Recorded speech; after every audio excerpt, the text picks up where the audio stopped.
नमो भगवते महावराहे। आज लोहारगल क्षेत्र का महत्व सुनेंगे। पृथ्वी बोली, विष्णु आप जगत के स्वामी हैं। मैं आपके मुख से सानंदूर क्षेत्र की परम उत्तम एवं रहस्यपूर्ण महिमा सुन चुकी।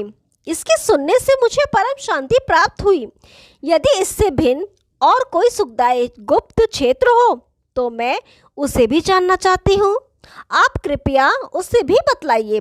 भगवान वरा कहते हैं, देवी मैं आप तत्वपूर्वक एक दूसरे गुप्त क्षेत्र का प्रसंग बताता हूँ, सुनो। सिद्धवट नामक स्थान से 30 योजन की दूरी पर मैलेच्छों का देश है, जिसके मध्य दक्षिण भाग में हिमालय पर्वत स्थित है। वही मेरा लोहारगल नाम से प्रसिद्ध एक गुप्त क्षेत्र है। वह 15 आयाम का क्षेत्र 4 और 5 योजन तक फैला है।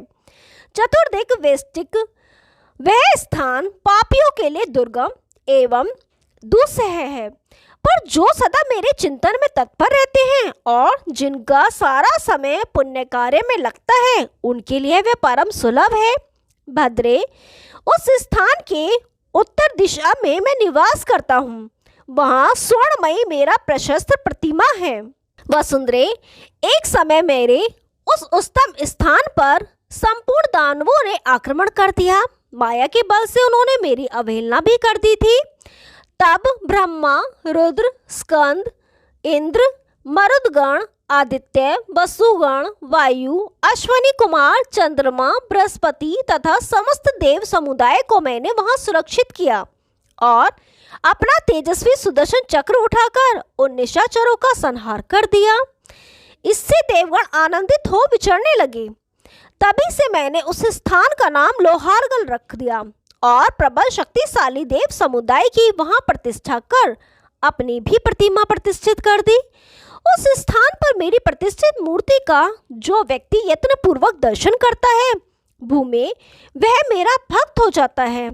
जो मनुष्य 3 रातों तक वहां निवास करके शास्त्र विदित कर्म करता है और नियम के साथ वहां के कुंड में स्नान करता है, वह कई हजार वर्षों तक स्वर्ग में जाकर आनंद भोगता है।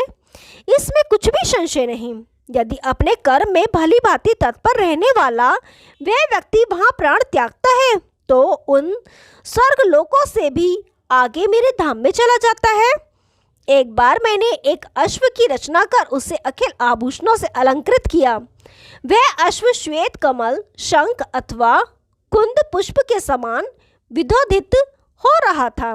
धनुष, अक्ष, सूत्र और कमंडलू लेकर और उस पर आसीन होकर मैंने यात्रा आरंभ की और चलते चलते सीधे श्वेत पर्वत पर पहुंचा, जहां कुरुवंशी रहते थे। फिर वहां से मैंने उन्हें गिराना आरंभ किया और आकाश ताल से बहुत से दूसरों को भी मार गिराया।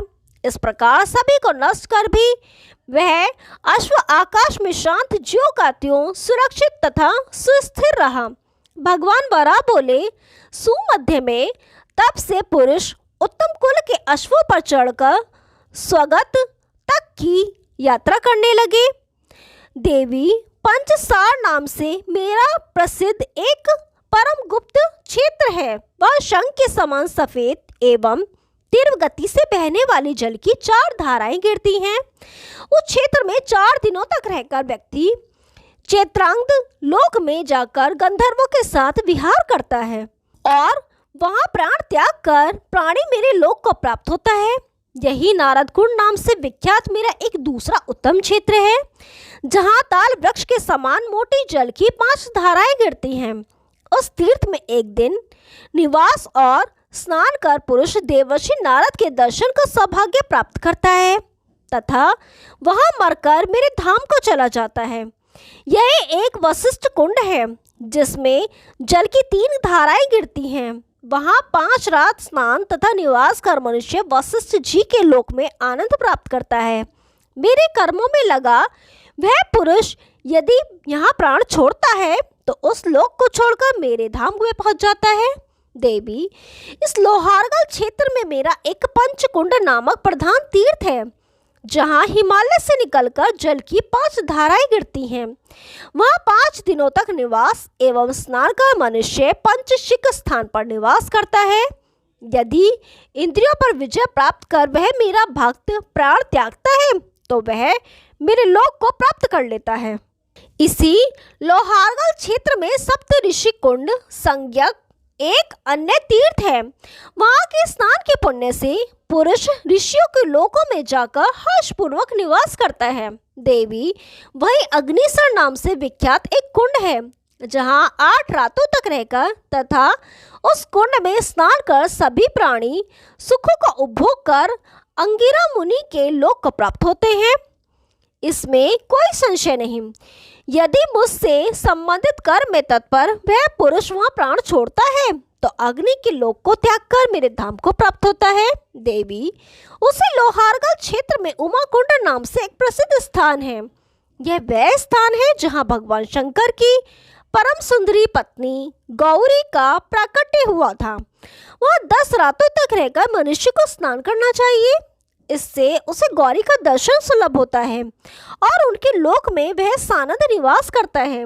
यदि आयुषीन होने पर वह मनुष्य उस स्थान पर प्राणों का त्याग करता है तो उस लोक से हटकर मेरे धाम में शोभा पाता है। भगवान शंकर के साथ उमा देवी का यही विवाह हुआ था। इसमें हंस, कारंडव, चक्रवाक, सारस आदि पक्षी सदा निवास करते हैं। हिमालय पर्वत से होकर यहाँ निर्मल जल की 3 धाराएं गिरती हैं।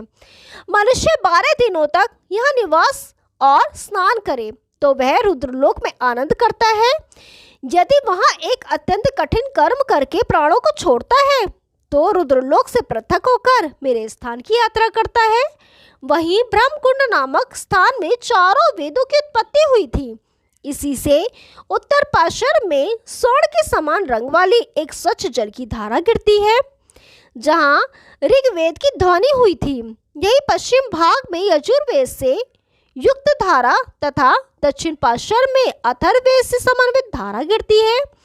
7 रातों तक रहकर जो मनुष्य वहां स्नान करता है वह ब्रह्मा के लोक को प्राप्त करता है।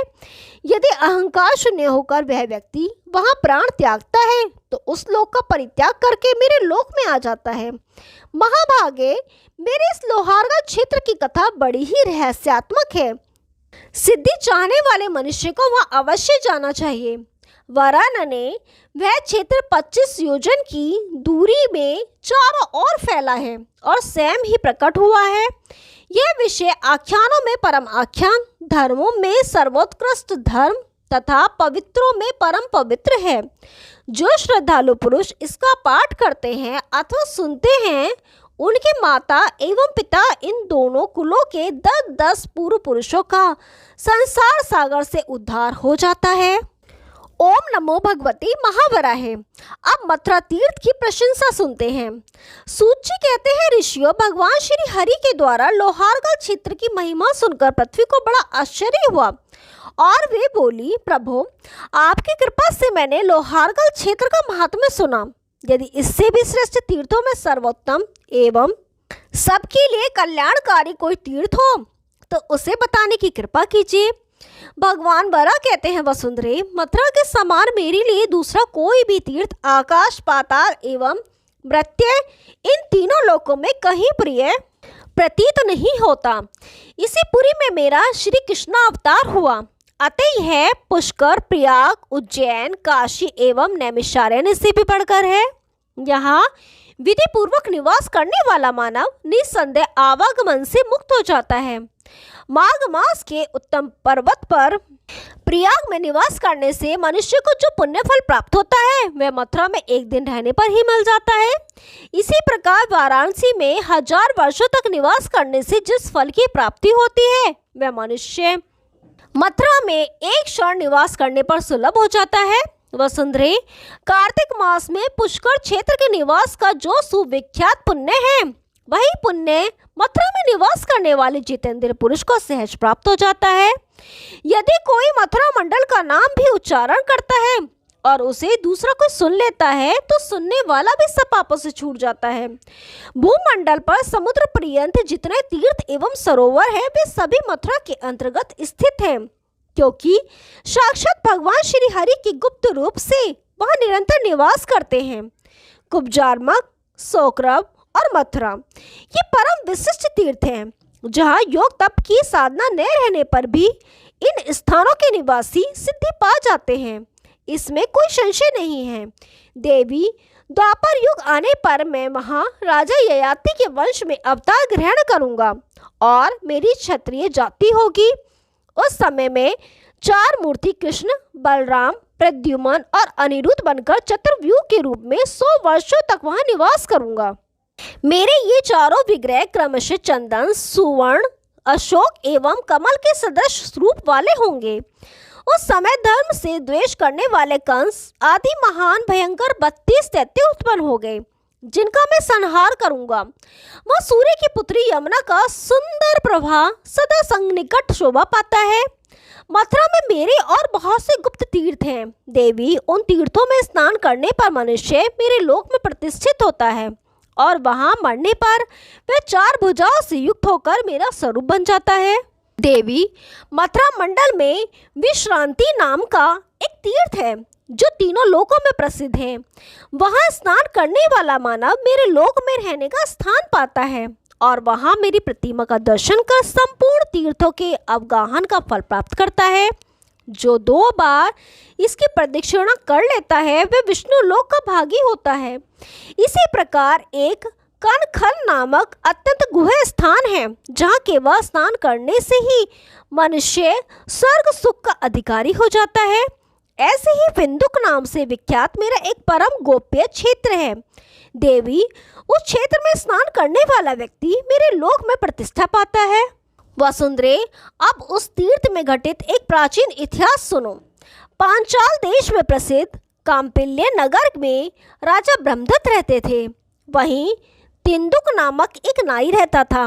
बहुत दिनों तक वहाँ निवास करने के बाद उसका पूरा परिवार क्षीण हो गया और वह पीड़ित होकर वहाँ से मथुरा आया और एक ब्राह्मण के घर में रहने लगा।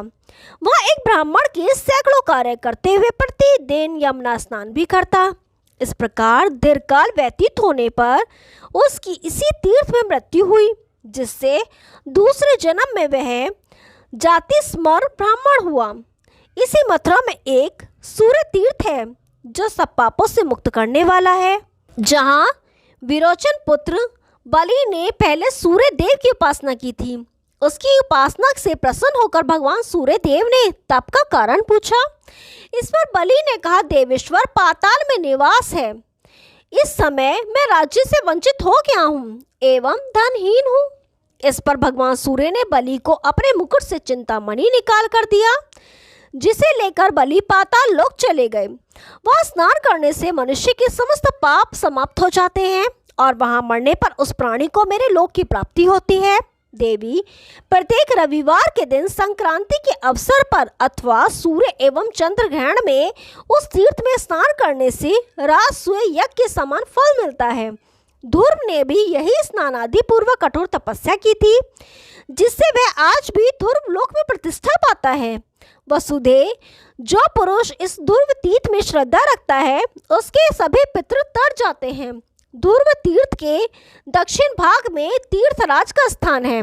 देवी, वहां अवगाहन कर मानव मेरा धाम प्राप्त करता है। देवी, मथुरा में कोटि तीर्थ नामक एक स्थान है जिसका दर्शन देवताओं के लिए भी दुर्लभ है। वहां स्नान एवं दान करने से मेरे धाम की प्रतिष्ठा मिलती है। उस कोटि तीर्थ में स्नान करके पितरों एवं देवताओं का तर्पण करना चाहिए। इस सब पिता में आदि सभी पितृ तर जाते हैं।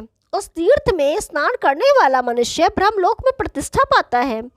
यही पितरों के लिए भी दुर्लभ एक वायु तीर्थ है, जहाँ पिंडदान करने से पुरुष पितृलोक में जाता है। देवी, गया में पिंडदान करने से मनुष्य को जो फल मिलता है वही फल यहाँ ज्येष्ठ में पिंड देने से प्राप्त हो जाता है, इसमें कोई संशय नहीं। इन 12 तीर्थों का केवल स्मरण करने से भी पाप दूर हो जाते हैं और मनुष्य की सारी कामनाएं पूर्ण हो जाती हैं। ओम नमो भगवते महावराहे। आगे का भाग कल सुनाएंगे, तब तक के लिए नमस्कार।